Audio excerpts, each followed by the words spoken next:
Hello दोस्तों, admission classes में आप सभी का स्वागत है। हम लोग बिहार एसएससी की परीक्षा हेतु रुक्मणी का प्रैक्टिस सेट कर रहे हैं।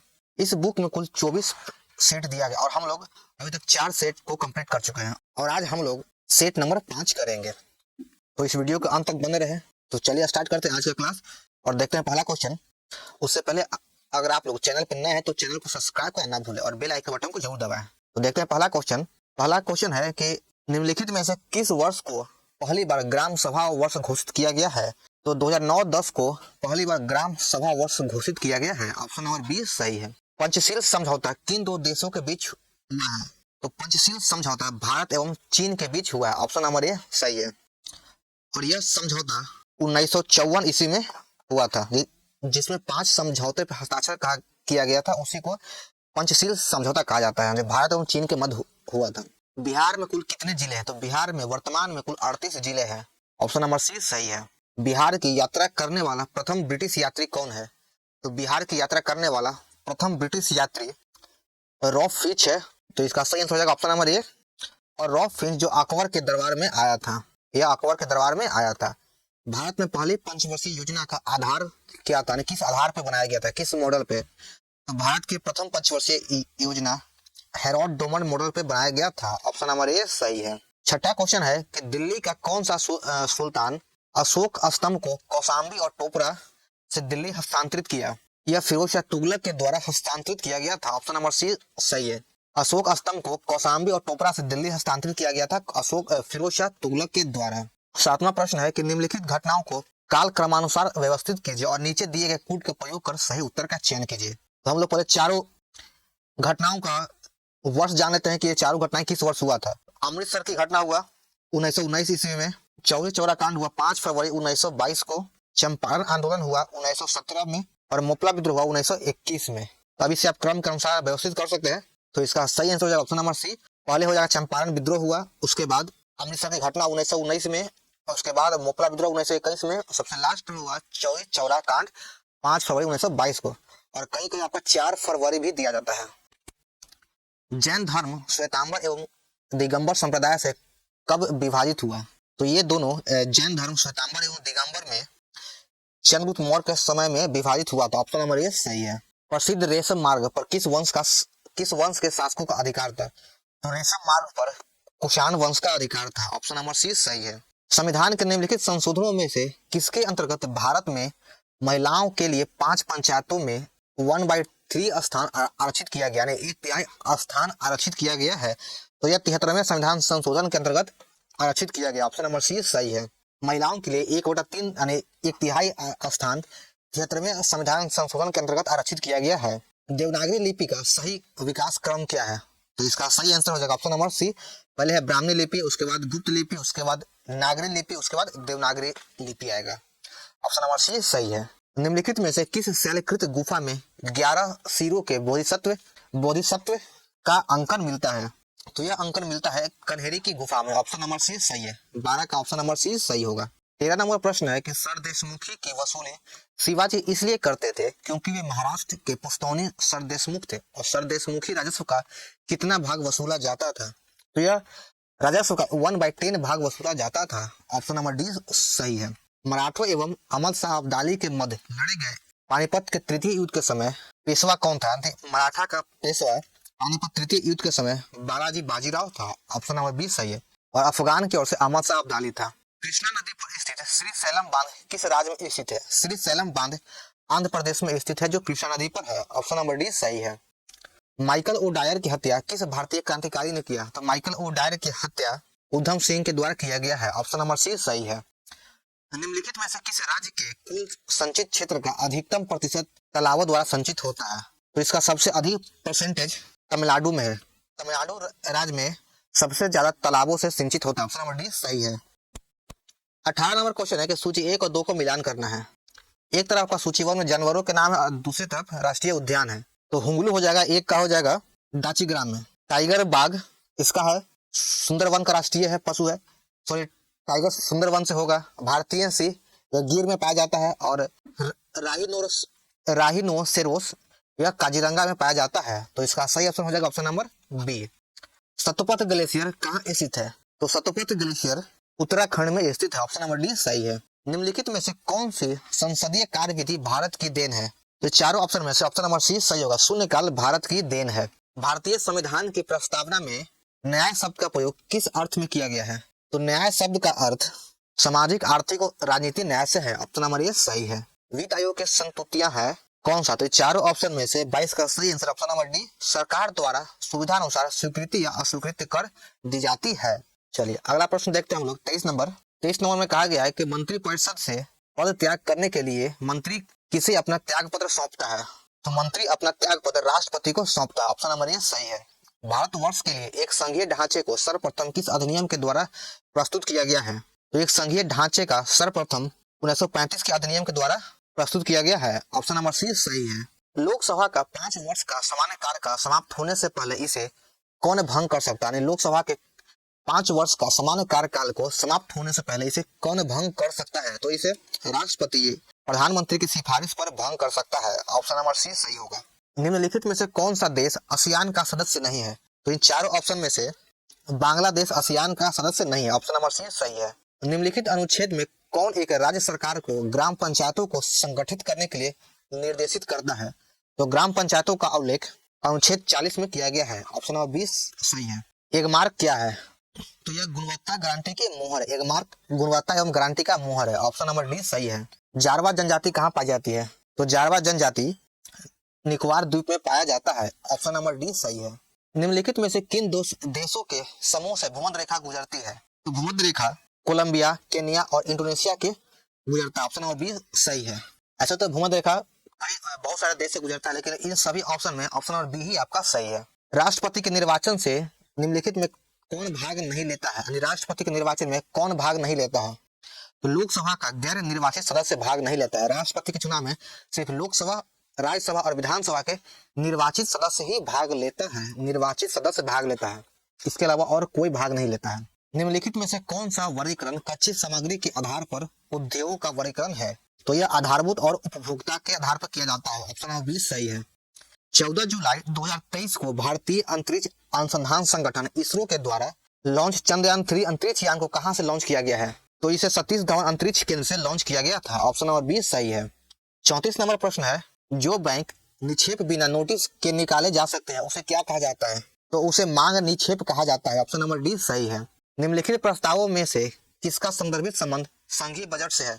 तो संघीय बजट से संबंध कटौती प्रस्ताव से है। ऑप्शन नंबर सी सही है। पद्म श्री पुरस्कार 2023 के लिए बिहार की कितनी हस्तियों को चुना गया है? तो बिहार के 3 हस्तियों को चुना गया है। ऑप्शन नंबर सी सही है। और आप लोग इस सेट का कितना क्वेश्चन सही कर पाते हैं उसे कमेंट जरूर करें। चलिए आगे देखते हैं 37 नंबर क्वेश्चन। तो मुद्रा अवमूल्यन का परिणाम होता है, तो यह निर्यात में वृद्धि और भुगतान संतुलन में सुधार होता है। मुद्रा अवमूल्यन से निर्यात में वृद्धि और भुगतान में संतुलन होता है। ऑप्शन नंबर 20 सही है। भारत में एग्रो इकोलॉजिक जोन्स की कुल संख्या कितनी है? तो इसकी कुल संख्या 20 है। ऑप्शन नंबर डी सही है। तिब्बत के पठार के समुद्र तल से औसत ऊंचाई कितनी है? तो इसके समुद्र तल से औसत ऊंचाई 5 किलोमीटर है। ऑप्शन डी सही है। भारत में निम्नलिखित में से कौन सी पर्वत श्रेणी केवल एक ही राज्य में फैली है? तो अजंता पर्वत श्रृंखला केवल एक महाराष्ट्र राज्य में फैला हुआ है। ऑप्शन नंबर 20 सही है। बाकी अरावली, सह्याद्री और सतपुड़ा एक से अधिक राज्यों में फैला हुआ है। निम्नलिखित देशों में मुद्रा का कौन सा विकल्प सुमेलित नहीं है? तो इटली की मुद्रा यूरो नहीं है। तो इसका सही आंसर हो जाएगा ऑप्शन नंबर डी, इटली की मुद्रा यूरो नहीं है। बाकी आपका बुल्गारिया की मुद्रा लेव है, अल्बानिया की भी मुद्रा लेक है, मालडोवा की मुद्रा लेव है और इटली की मुद्रा यूरो नहीं बल्कि लीरा है। इटली की मुद्रा लीरा है। चलिए आगे बढ़ते हैं। भारतीय उपमहाद्वीप पर ग्रीष्म ऋतु में उच्च ताप और निम्न दाब हिंद महासागर से वायु का आकर्षण करते हैं, जिसके कारण प्रभावित होता है यह दक्षिण पश्चिम मानसून प्रभावित होता है। ऑप्शन नंबर ये सही है। भारत के निम्नलिखित क्षेत्र में से कौन सा कपास का अधिकतम उत्पाद करता है? तो कपास का सबसे अधिक उत्पादन उत्तर पश्चिमी और पश्चिमी भारत में होता है। उत्तर पश्चिम और पश्चिम भारत में होता है। अलमाटी बांध किस नदी पे है? तो अलमाटी बांध कृष्णा नदी पे है। ऑप्शन नंबर डी सही है। देश के निम्नलिखित किस राज्य में सबसे पहले सूर्योदय होता है? तो भारत के अरुणाचल प्रदेश में सबसे पहले सूर्योदय होता है। ऑप्शन नंबर सी सही है, क्योंकि अरुणाचल प्रदेश सबसे पूर्वी राज्य है और सूर्य की पहली किरण यहीं पे आता है। विश्व एथलेटिक्स चैंपियनशिप में स्वर्ण पदक जीतने वाले पहले भारतीय एथलीट कौन है? तो पहले भारतीय एथलीट नीरज चोपड़ा है। ऑप्शन ये सही है। चलिए आगे बढ़ते हैं, देखते हैं 47 नंबर क्वेश्चन। कि भारत के बाहर विश्व के पहले योग विश्वविद्यालय का उद्घाटन कहाँ किया गया है? तो भारत के बाहर पहले योग विश्वविद्यालय का उद्घाटन लॉस एंजिल्स में किया गया है। ऑप्शन नंबर डी सही है। Listen to your heart the London adventure पुस्तक लेखक कौन है? तो इस पुस्तक का लेखक रस्किन ब्रांड है। ऑप्शन बी सही है। 19 सितंबर 2023 को केंद्रीय कैबिनेट द्वारा पारित महिला आरक्षण विधेयक के तहत महिलाओं को लोकसभा एवं राज्य विधानसभाओं में 33% सीटों का आरक्षित करने का प्रावधान किया गया है। और यह प्रावधान किस संविधान संशोधन विधेयक के द्वारा किया गया है? तो यह 128वां संविधान संशोधन के तहत किया गया है। ऑप्शन बी सही है। सितंबर 2023 में किस देश को हराकर भारत ने एशिया कप क्रिकेट 2023 का टूर्नामेंट का खिताब जीता है? तो यह खिताब भारत ने श्रीलंका को हरा के जीता है। ऑप्शन नंबर बी सही है। 51 नंबर कहता है कि निम्नलिखित अभिक्रियाओं में विस्थापन अभिक्रिया का उदाहरण कौन है? तो इन चारों में से ऑप्शन ए विस्थापन का उदाहरण है। विस्थापन मतलब कॉपर सल्फेट और प्लस फेरिक है। तो यहाँ से विस्थापन से क्या होगा कि कॉपर सल्फेट की जगह फेरिक सल्फेट हो गया। कॉपर को विस्थापित कर दिया गया और यहाँ फेरिक ने सल्फेट से सहयोग कर लिया है। तो यह विस्थापन अभिक्रिया का उदाहरण है। चावल की खेती के लिए आदर्श जलवायु परिस्थितियां हैं। तो चावल की खेती के लिए 100 सेंटीमीटर से अधिक वर्षा और 25 सेंटीमीटर से ऊपर तापमान चाहिए। ऑप्शन ए सही है। प्राणियों और पादपों की जातियों में अधिकतम विविधता कहाँ मिलती है? तो इसकी अधिकतम विविधता उष्णकटिबंधीय के आर्द्र वनों में मिलता है। ऑप्शन नंबर ए सही है। भारी मशीनों में स्नेहा के रूप में निम्नलिखित में से किस वस्तु का इस्तेमाल किया जाता है? तो इसमें ग्रेफाइट का उपयोग किया जाता है। ऑप्शन नंबर बी सही है। स्पंज क्या है? स्पंज एक प्रकार का जीव है। ऑप्शन डी सही है। एक बीकर 4 डिग्री सेंटीग्रेड पर पूर्णतः जल से भरा हुआ है और जल ऊपर से होके बहने लगेगा यदि इसे 4 डिग्री सेंटीग्रेड से ऊपर गर्म किया जाए या इसे ठंडा किया जाए। ये दोनों ही स्थितियां उपयुक्त है। ऑप्शन सी सही है। भूमंडलीय तापन का मुख्य कारण किसकी वृद्धि से है? तो इसका सही आंसर हो जाएगा ऑप्शन नंबर सी। भूमंडलीय के ताप में वृद्धि के कारण कार्बन डाइऑक्साइड है। कशेरुकी प्राणियों में चिकनी अंतःप्रद्रव्य जालिका बहुत सी दवाओं से डैश का निर्विष्करण करने में महत्वपूर्ण भूमिका निभाती है। तो यह भूमिका यकृत के द्वारा निभाया जाता है। ऑप्शन नंबर डी सही है। चलिए अब देखते हैं 59 नंबर क्वेश्चन। इसमें कहा गया है लैंप की बत्ती में तेल ऊपर चढ़ता है किस कारण से? तो लैंप की बत्ती में तेल के ऊपर चढ़ता है केशिकत्व क्रिया के कारण। ऑप्शन नंबर डी सही है। राइबोसोम की संरचना में क्या होता है? तो इसकी संरचना में आरएनए तथा प्रोटॉन से भी होता है। ऑप्शन नंबर बी सही है। यक्ष्मा के रोगियों में निम्नलिखित में कौन सी औषधि प्रभावशाली होती है? तो इस रोग में रिफैम्पिसिन दवा दिया जाता है। ऑप्शन नंबर बी सही है। जब क्षारीय प्राकृतिक एक रसायन को हल्दी के लेप में मिलाया जाता है तो इसका रंग क्या होता है? तो इसका रंग लाल हो जाता है। ऑप्शन नंबर सी सही है। 63 नंबर में कहा गया कि निम्नलिखित कथन में कौन सही नहीं है? तो इसका सही आंसर ऑप्शन नंबर सी। आर्द्रता के बढ़ने पर वायु में ध्वनि का वेग कम हो जाता है। यह गलत है क्योंकि आर्द्रता के बढ़ने से ध्वनि का वेग भी बढ़ जाता है। ऑप्शन सी सही है इसका। किस पादप को शाकीय भारतीय डॉक्टर की उपमा प्रदान किया गया है? तो यह तुलसी को कहा जाता है। ऑप्शन बी सही है। जैव विकास का संदर्भ में सांपों में अंगों का लोप होने को स्पष्ट किया गया है तो यह किस वजह से? तो इसका सही आंसर ऑप्शन नंबर बी उपादित लक्षणों की वंशानुगत से प्रतिजैविक दवाएं विषाणुओं पर प्रभावी नहीं होता है क्योंकि इनमें किसका अभाव होता है? तो इसमें कोशिका भित्ति का अभाव होता है। ऑप्शन नंबर सी सही है। क्वथन क्या है? तो क्वथन एक निश्चित तापमान पर होता है। ऑप्शन ए सही है। 68 नंबर क्वेश्चन है कि 11 सोडियम 22 से 1 बीटा उत्सर्जन के बाद बनने वाला पदार्थ कौन है? तो इसके बाद बनने वाला पदार्थ है मैग्नीशियम। ऑप्शन ए सही है। ठोस के बारे में निम्नलिखित में कौन सा कथन गलत है?